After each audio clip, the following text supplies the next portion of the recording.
உலக மக்கள் எல்லோருக்கும் வணக்கம். சுவிக்ஷா டிவி மூலியமாக நான் உங்கள் ஜி கோபால் பேசுகிறேன். இன்னைக்கு நம்ம சுக்கிர பகவானுடைய பெயர்ச்சியை பத்தி நம்ம பார்க்க போறோம். இந்த சுக்கிர பகவான் ஆப்பட்டது மிதுனத்திலிருந்து பெயர்ச்சியாகி கடகத்துக்கு வராங்க. ஜூலை மாதம் 7ஆம் தேதி இந்த பெயர்ச்சி நடக்கிறது. அப்ப இந்த பெயர்ச்சியின் காரணமாக மீன ராசிக்காரங்களுக்கு எந்த விதமான பலன் நடக்கவிருக்கிறது என்பதை பற்றி தான் இந்த வீடியோவில் நம்ம பார்க்க போறோம். சுக்கிர பகவான் அப்படின்னாவே ஏன் நவகிரகங்கள்ல ரொம்ப முக்கியமான கிரகமாக பார்க்கப்படுகிறது அப்படின்னா, கலஸ்தரக்காரகன் சுக்கிர பகவான். அதாவது ஒருத்தருக்கு திருமணம் ஆகணும் அப்படின்னாவே அந்த சுக்கிர பகவானுடைய அனுகிரகம் இருக்கணும்.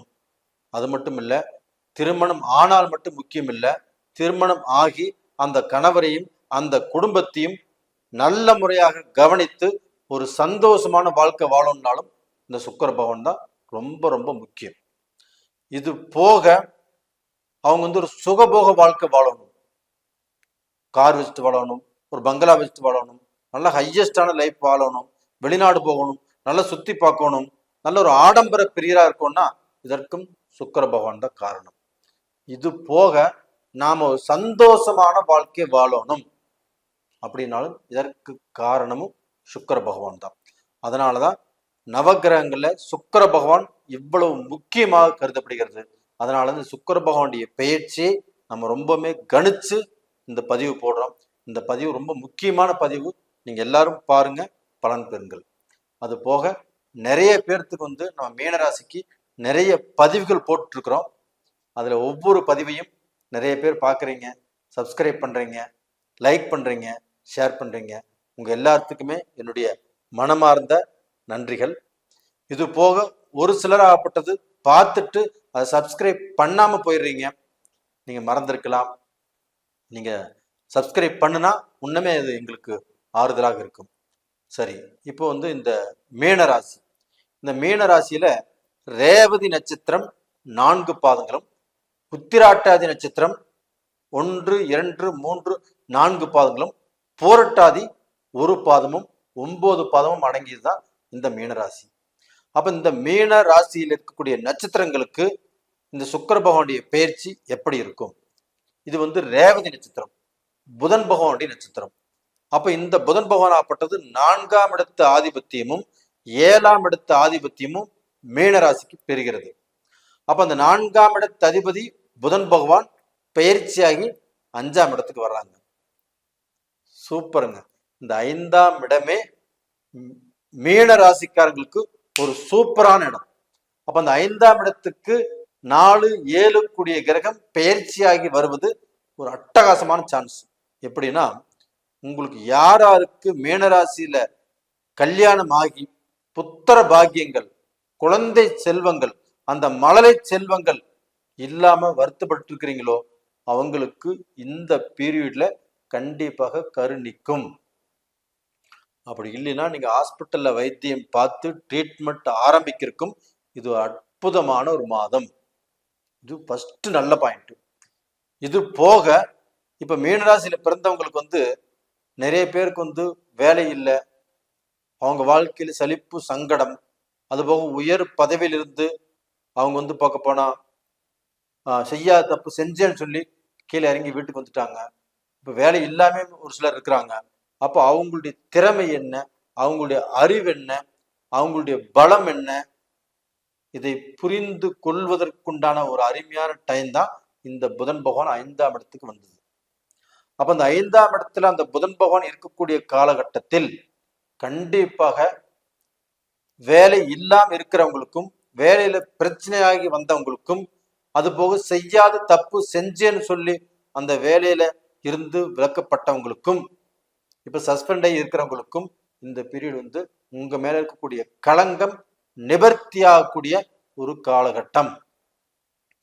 அது போக பாத்தீங்கன்னா, இந்த ரேவதி நட்சத்திரத்துல பிறந்தவங்களாகப்பட்டது கண்டிப்பாக அவங்க இடம் விட்டு இடம் மாறி போய் தொழில் செய்வதற்குண்டான வாய்ப்பு இருக்குது. அப்போ இடம் மாறலாம், வீடு மாத்தலாம்.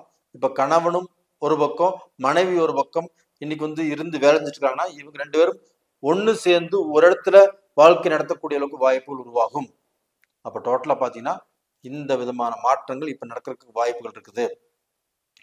இது போக அந்த ரேவதி நட்சத்திரத்துல பிறந்தவங்களாப்பட்டது வெளிநாடு போவதற்கும், வெளிநாட்டிலே வேலை செய்வதற்கும், வெளிநாட்டிலே தொழில் துவங்குவதற்கும் ஒரு அருமையான டைம். அப்போ அது போக இந்த குடும்ப வாழ்க்கை, இல்லற வாழ்க்கையிலும் சந்தோஷமாக இருப்பதற்குண்டான ஒரு நல்ல அற்புதமான டைம்.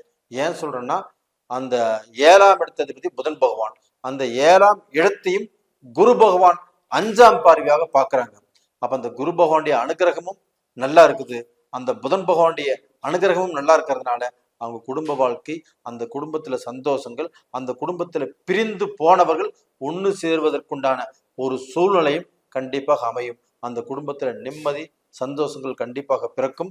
கண்டிப்பாக நீங்கள் திருமணம் செய்வதாக இருந்தாலும் தாராளமாக செஞ்சுக்கலாம். அப்ப டோட்டலா பாத்தீங்கன்னா அந்த மீனராசியில பிறந்தவங்களுக்கு திருமண வாழ்க்கையும் கைகூடி வரும். அடுத்ததாக உத்திரட்டாதி நட்சத்திரம், சனி பகவானுடைய நட்சத்திரம்.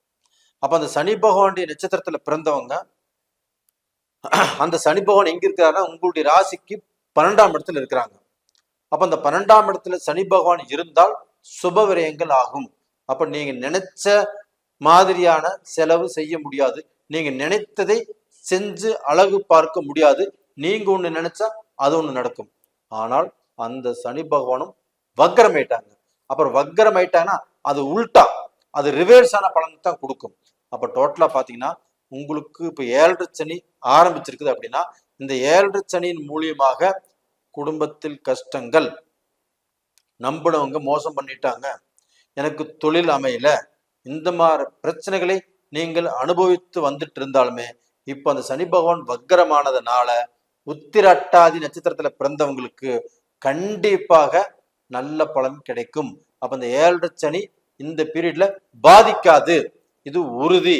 உத்திராட்டாதி நட்சத்திரத்துல பிறந்தவங்களுக்கு கண்டிப்பாக இந்த பலன் கண்டிப்பா ஒர்க் அவுட் ஆகும். அப்ப டோட்டலா பாத்தீங்கன்னா நீங்க வந்து திருமணங்கள் செய்யலாம், குழந்தை பாக்கியம் உங்களுக்கு நடக்கும், நீங்க வந்து பார்க்க போன பார்ட்னர்ஷிப் அப்படி போட்டு தொழில் செய்யலாம். இந்த மாதிரி எது செஞ்சாலும் உங்களுக்கு எந்த ஒரு குறையுமே இல்லை, எந்த ஒரு தடையுமே இல்லை, நல்லா இருக்குது. இதுக்கு அடுத்தபடியாக போரட்டாதி நட்சத்திரம். அப்ப அந்த போரட்டாதி நட்சத்திரங்கிறது குரு பகவானுடைய நட்சத்திரம். அப்ப அந்த குரு பகவானுடைய நட்சத்திரம் ஆப்பட்டது 2ஆம் இடத்து ஆதிபத்தியம் பெறுகிறது. அப்ப 2ஆம் இடத்து ஆதிபத்தியமும் 9ஆம் இடத்து ஆதிபத்தியமும் அந்த செவ்வாய் பகவான் பெறாங்க. அந்த செவ்வாயுடைய வீட்டில இருந்து அந்த குரு பகவான் பெயர்ச்சியாகி 3ஆம் இடத்துக்கு வந்திருக்கிறாங்க, சுக்கிர பகவானுடைய வீட்டுக்கு. அங்க அந்த குரு பகவான் எப்படி இருக்கிறாங்கன்னா செவ்வாய் கூட சேர்ந்து குரு மங்கள யோகத்தோடு அந்த குரு பகவான் இருக்கிறாங்க. அப்ப டோட்டலா பாத்தீங்கன்னா உங்களுடைய ராசிநாதன், உங்களுடைய லக்னநாதன் 3ஆம் இடத்துல போய் குருமங்கள யோகத்தோடு இருப்பது யோகம். அப்ப டோட்டலா பாத்தீங்கன்னா மீன ராசியில பிறந்து அது போரட்டாதி நட்சத்திரத்துல பிறந்தவங்களுக்கு கண்டிப்பாக இந்த பலன் ஒர்க் அவுட் ஆகும். அப்ப கல்யாணம் பண்ணலாம், குழந்தை பாக்கியம் அவங்களுக்கு கிடைக்கும், தொழில முன்னேற்றம் கிடைக்கும். அவங்க ஒரு விஷயத்துல ஒரு பணம் இன்வெஸ்ட் பண்ணியிருந்தாலும் அந்த இன்வெஸ்ட் பண்ண பணத்தை அவங்க திரும்பி கேட்டாலும் கிடைக்கும். அதை இம்ப்ரூவ்மெண்ட் பண்ணணும்னாலும் கண்டிப்பாக பண்ண முடியும். ஒரு நல்ல எதிர்காலம், ஒரு நல்ல லைஃப் அவங்களுக்கு இருக்குது. அப்ப டோட்டலா பாத்தீங்கன்னா இப்ப அந்த சுக்கிர பகவான் இருக்கக்கூடிய இடமாகப்பட்டது உங்களுடைய லக்னத்துக்கு 5ஆம் இடத்துல இருக்கிறாங்க. அப்ப அந்த 5ஆம் இடத்துல அந்த சுக்கிர பகவான் இருப்பது யோகம். 5ஆம் இடத்திலிருந்து அவருடைய பார்வை 11ஆம் இடத்தை பார்க்குது. அந்த 11ஆம் இடம் என்பது லாபஸ்தானம். அப்ப அந்த சுக்கிர பகவான் அந்த கலஸ்தரக்காரகன் உங்களுக்கு எந்த ரூபத்திலையும் கெட்டு போகல. அது 11ஆம் இடத்தை பார்க்கறதுனால கண்டிப்பாக உங்களுடைய வாழ்க்கையில ஒரு புது சொந்தம், ஒரு புது திருமண வாழ்க்கை, அதாவது வந்து பிரிஞ்சவங்க ஒன்று சேரக்கூடிய காலகட்டங்கள், இது எல்லாமே கண்டிப்பா நடக்கும். இந்த 7.5 சனி காலகட்டத்துல நான் கஷ்டப்பட்டு இருக்கிறேன் அப்படின்னு நினைச்சாலும் அவங்களுக்கும் கொஞ்சம் ரிலாக்ஸ் கிடைக்கும். அப்ப அந்த சுக்கிர பகவானுடைய பயிற்சி அவங்களுக்கும் நல்லதே செய்யும், எந்த ரூபத்திலும் கெடுதலை செய்யாது. அப்ப இந்த பீரியட்ல இப்போ வந்து ரிட்டையர்ட் ஆகி பணம் வச்சுட்டு இருக்கிறாங்க, இப்போ ஏதாவது தொழில போடலாம், யாரு கூடய பார்ட்னர் சேரலாம், இல்லை ஏதாவது நான் ஒன்று செய்யணும் அப்படின்னு நினைச்சிட்டு இருக்கிறவங்களுக்கு இந்த பீரியட் நல்லா இருக்குது. உங்களுடைய ஜென்ம ஜாதகத்திலையும் நடக்கக்கூடிய தசாபுத்தியில பார்த்துட்டு அது ஏதாவது ஒன்று ஆரம்பிக்கலாம். அது போக இந்த மேனராசியில் பிறந்த பெண்கள் குடும்ப வாழ்க்கையில கொஞ்சம் சந்தோஷத்தை இழந்து கொஞ்சம் கஷ்டப்பட்டு ஏழரை சனி இருக்கிறவங்களோட கொஞ்சம் கஷ்டப்பட்டு வாழ்ந்துட்டு இருக்கிறீங்க. அப்படி வாழக்கூடிய வாழ்க்கை இந்த காலகட்டத்தில் அந்த பிரச்சனைகள் தீரும். உங்களுக்கு நல்ல சந்தோஷங்கள் கிடைக்கும். நீங்க நல்லா இருப்பீங்க. டோட்டலா பாத்தீங்கன்னா இந்த பதிவு உங்களுக்கு பிடிச்சிருக்குன்னு நினைக்கிறேன். பிடிச்சிருந்தா லைக் பண்ணுங்க, சப்ஸ்கிரைப் பண்ணுங்க. உங்களுடைய ஜென்ம ஜாதகத்தில் நடக்கக்கூடிய தசா புத்திகள் சாதகமா பாதகமா, இதுதான் ரொம்ப முக்கியம். இதுதான் உங்களுடைய எதிர்காலத்தை நிர்ணயிக்க போறது. அப்போ அந்த தசா புத்திகள் சாதகமா பாதகமானு பார்த்துக்கோங்க. கீழே 2 நம்பர் கொடுத்துருக்குறோம், கான்டாக்ட் பண்ணுங்க. உங்களிடமிருந்து விடைபெறுவது உங்களின் ஜி கோபால். நன்றி, வணக்கம்.